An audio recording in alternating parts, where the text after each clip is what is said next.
जय हिंद दोस्तों, आ गया हूँ आपके अपने चैनल ट्रिक्स 92 पर। इसमें मैं आज आपको बताने वाला हूँ योजना आयोग के बारे में। योजना आयोग क्या है या कैसे काम करता है, या इसको इंग्लिश में कहते हैं प्लानिंग कमीशन। ठीक, तो बात करते हैं प्लानिंग कमीशन की। यह एक गैर संवैधानिक निकाय है। संवैधानिक निकाय का मतलब होता है संविधान में कहीं भी वर्णन नहीं है योजना आयोग के बारे में। ठीक है, दूसरा पॉइंट आता है इसकी स्थापना 15 मार्च सन 1950 को हुई थी। इसकी स्थापना कब हुई थी? 15 मार्च सन 1950 को हुई थी। इसके अध्यक्ष कौन थे उस टाइम पे? तो जवाहरलाल नेहरू की अध्यक्षता में हुई थी। किसकी स्थापना? प्लानिंग कमीशन या योजना आयोग की स्थापना हुई थी। ठीक है, अब ये काम कैसे करता है तो इसको भी देखते हैं अच्छे से एक बार डिटेल से। यह दो फंक्शन पर काम करता है। कितने फंक्शन पर? दो फंक्शन पर। एक फंक्शन होता है, ये दो फंक्शन पर काम करेगा तो एक फंक्शन बनता है इससे पंचवर्षीय योजना बनाना। क्या बनाना? पंचवर्षीय योजना बनाना। दूसरा काम करता है यह राज्यों और मंत्रालयों को वित्तीय आवंटन करना, यानी कि जो भी रुपया पैसा राज्यों को पहुंचाया जाता है तो सीधा रुपया पहुंचाने का काम करता था। ठीक है, अब पंचवर्षीय योजना क्या होती है? यानी हर एक 5 साल का पंचवर्षीय आता है। जैसे प्रधान 5 साल का होता है, प्रधानमंत्री 5 साल के लिए बनता है, मुख्यमंत्री 5 साल के लिए बनता है। यानी पंचवर्षीय योजनाओं का निर्माण कौन करता था? तो हमारा योजना आयोग ही करता था। और दूसरा काम क्या था इसका कि किसी भी राज्य को कोई भी वित्तीय आपात लग गया, कोई भी रुपया पैसे की कोई जरूरत है, कोई योजना पहुंचानी है तो सीधा वित्तीय आवंटन कर देता था जी। कौन? योजना आयोग। अब बात करते हैं 31 मार्च, यहाँ पे लिखा है 31 मार्च सन 2017 से बंद कर दिया गया। किसको बंद कर दिया? यानी योजना आयोग को अब क्या कर दिया गया है? खत्म कर दिया गया है। अब जब खत्म कर दिया गया तो कोई दूसरा आएगा उसके जैसा ही, तो उसके जैसा ही आया है नीति आयोग। इतनी बात समझेंगे। अब बात करते हैं नीति आयोग के बारे में। तो अब आता है नीति आयोग। अब नीति आयोग को अच्छे से डिटेल से समझना, थोड़ा अच्छे से। तो बात करेंगे नीति आयोग की। तो नीति आयोग यह भी एक गैर संवैधानिक निकाय है। गैर संवैधानिक निकाय का मतलब होता है इसका संविधान में इसका भी कहीं भी वर्णन नहीं है। ठीक है, इसका फुल फॉर्म होता है नीति आयोग का। N फॉर होता है नेशनल, I फॉर होता है इंस्टीट्यूशन फॉर ट्रांसफॉर्मिंग इंडिया, यानी international institution for transforming India.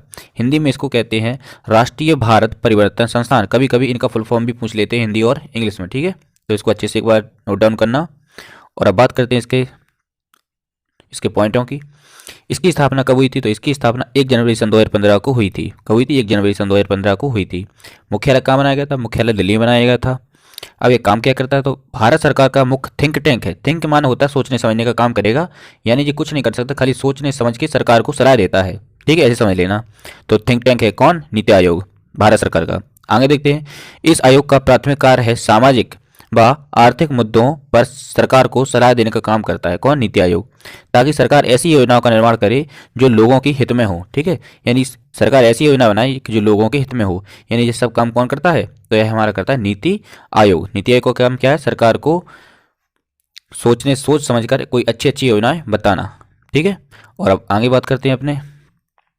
यह भी दो हब पर काम करता है। जैसे योजना आयोग करता था, एक वित्तीय आवंटन करता था और दूसरा राज्यों को सीधा वित्तीय आवंटन कर देता, तो दूसरा पंचवर्षीय योजना बनाता था। तो हमारा नीति आयोग भी दो प्रकार से ही काम करता है। दो प्रकार से कैसे काम करता है? तो देखो, यह भी 2 हब पर काम करता है। तो इससे पहले बनते हैं यानी team India hub. Team India hub का मतलब होता है राज्यों और केंद्र के बीच समन्वय स्थापित करना। यानी इसका पहला काम होता है कि हमारे स्टेट और हमारा सेंट्रल दोनों को क्या करता है? आपस में मिलके बना के रखता है। यानी राज्यों और केंद्रों के बीच समन्वय स्थापित करने का काम करता है हमारा टीम इंडिया हब। और इसका दूसरा पार्ट बन के आता है यहाँ से, दूसरा है knowledge and innovation hub. Knowledge and innovation hub का मतलब होता है नीति आयोग को बेहतर बनाने का काम करता है। यानी नीति आयोग क्या करता है? बेहतर बनाने का काम करता है। यानी नॉलेज और इनोवेशन और अच्छे अच्छे कैसे कर सकते हैं वो सब काम करता है। ठीक, और अब बात करते हैं इसके आगे नीति आयोग की संरचना कैसी है। तो देखो, नीति आयोग की संरचना के बारे में बात करें तो इसका अध्यक्ष कौन होता है? प्रधानमंत्री होता है। जो भी प्रधानमंत्री होगा वो नीति आयोग का अपने आप ही क्या कहलाता है? अध्यक्ष बन जाता है। ठीक है, तो इस टाइम पे कौन है? हमारे पीएम मोदी जी हैं इसके अध्यक्ष। ठीक है, और उपाध्यक्ष, इसका उपाध्यक्ष कौन है? तो इसके उपाध्यक्ष हैं हमारे राजीव कुमार। कौन है? राजीव कुमार हमारे इसके उपाध्यक्ष। अध्यक्ष कौन होता है? प्रधानमंत्री। और इसके नीचे आता है CEO, chief educative officer. CEO के कौन है? तो सीईओ है हमारे अमिताभ कांत। कौन है? अमिताभ कांत जी हमारे सीईओ। अब इन्हीं के नीचे कुछ सदस्यों की टीमें बनी होती हैं, तो इसको अच्छे से देखना एक बार। तो पहला होता है, इसको बनाया हमने लिख दिया है पूर्णकालिक सदस्य। इनको कहते हैं फुल टाइम मेंबर। दूसरे जो जुड़े होते हैं पदेन सदस्य, यानी एक्स ऑफिसर सर्विसमैन होते हैं जो एक्स मेंबर उन वो होते हैं। तीसरे होते हैं गवर्निंग काउंसिल। ठीक है। और चौथे होते हैं विशेष आमंत्रित व्यक्ति, यानी भारत सरकार और किसको बुलाना चाहती है, जो रिटायर्ड ऑफिसर होते हैं विशेष कर बुलाया जाता है, उन्हें कहते हैं विशेष आमंत्रित व्यक्ति। अब गवर्निंग काउंसिल को देखते हैं, तो बात करते हैं गवर्निंग काउंसिल, यानी भारत के सभी मुख्यमंत्री केंद्र शासित प्रदेशों के जो एलजी बने होते हैं उनको मिलाया जाता है गवर्निंग काउंसिल में, ठीक है। और अब इन दोनों में डिफरेंस देखते हैं, डिफरेंस कैसे हैं। तो एक साइड हमने लिखा है नीति आयोग और एक साइड लिखा है योजना आयोग, बहुत ध्यान से समझना इसको।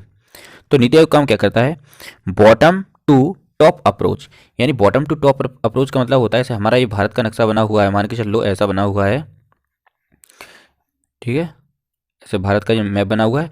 तो इसमें मान लो कोई अपने तमिलनाडु में किसी योजना की जरूरत पड़ी, तो केंद्र यानी कि दिल्ली क्या करेगा, बॉटम यानी इनसे पूछेगा, यहाँ के तमिलनाडु के मुख्यमंत्री से पूछेगा कि आपको किसी की जरूरत है, तब जी अपनी समस्या इस केंद्र को बताएंगे, तब केंद्र इनको रुपया देगा।